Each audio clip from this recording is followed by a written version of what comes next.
स्वर्ग और नर्क। एक बुजुर्ग औरत मर गई। यमराज उसे लेने आए। औरत ने यमराज से पूछा, आप मुझे स्वर्ग ले जाएंगे या नरक? यमराज बोले, दोनों में से कहीं नहीं। तुमने इस जन्म में बहुत ही अच्छे कर्म किए हैं, इसलिए मैं तुम्हें सीधे प्रभु के धाम ले जा रहा हूँ। बुजुर्ग औरत खुश हो गई, बोली, धन्यवाद, पर मेरी आपसे एक विनती है। मैंने यहाँ धरती पर सबसे बहुत स्वर्ग और नरक के बारे में सुना है। मैं एक बार इन दोनों जगहों को देखना चाहती हूँ।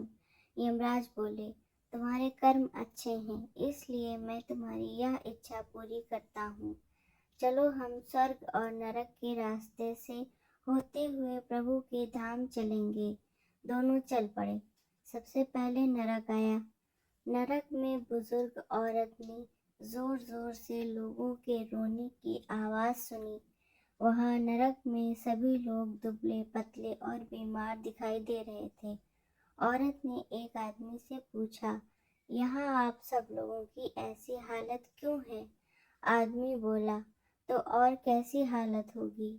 मरने के बाद जब से यहाँ आए हैं, हमने एक दिन भी खाना नहीं खाया। भूख से हमारी आत्माएं तड़प रही हैं। बुजुर्ग औरत की नज़र एक विशाल पतीले पर पड़ी, जो कि लोगों के कद से करीब 300 फुट ऊंचा होगा। उस पतीले के ऊपर एक विशाल चम्मच लटका हुआ था। उस पतीले में से बहुत ही शानदार खुशबू आ रही थी। बुजुर्ग औरत ने उस आदमी से पूछा, इस पतीले में क्या है? आदमी मायूस होकर बोला, यह पतीला बहुत ही स्वादिष्ट खीर से हर समय भरा रहता है। बुजुर्ग औरत ने हैरानी से पूछा, इसमें खीर है तो आप लोग पेट भर के ये खीर खाते क्यों नहीं? भूख से क्यों तड़प रहे हैं? आदमी रो रो कर बोलने लगा, कैसे खाएं? यह पतीला 300 फीट ऊंचा है। हम में से कोई भी उस पतीले तक नहीं पहुंच पाता। बुजुर्ग औरत को उन पर तरस आ गया। सोचने लगी, बेचारे खीर का पतीला होते हुए भी भूख से बेहाल हैं। शायद ईश्वर ने इन्हें यही दंड दिया होगा। यमराज बुजुर्ग औरत से बोले, चलो हमें देर हो रही है। दोनों चल पड़े। कुछ दूर चलने पर स्वर्ग आया। वहां पर बुजुर्ग औरत को सबकी हंसने खिलखिलाने की आवाज सुनाई दी। सब लोग बहुत खुश दिखाई दे रहे थे। उनको खुश देखकर बुजुर्ग औरत भी बहुत खुश हो गई। पर वहां स्वर्ग में भी बुजुर्ग औरत की नजर वैसे ही 300 फुट ऊंचे पतीले पर पड़ी जैसा नरक में था। उसके ऊपर भी वैसा ही चम्मच लटक रहा था। बुजुर्ग औरत ने वहां लोगों से पूछा, इस पतीले में क्या है? स्वर्ग के लोग बोले, इसमें बहुत ही स्वादिष्ट खीर है। बुजुर्ग औरत हैरान हो गई।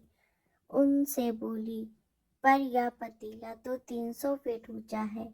आप लोग तो इस तक पहुंच ही नहीं पाते होंगे, तो आप लोगों को खाना मिलता ही नहीं होगा।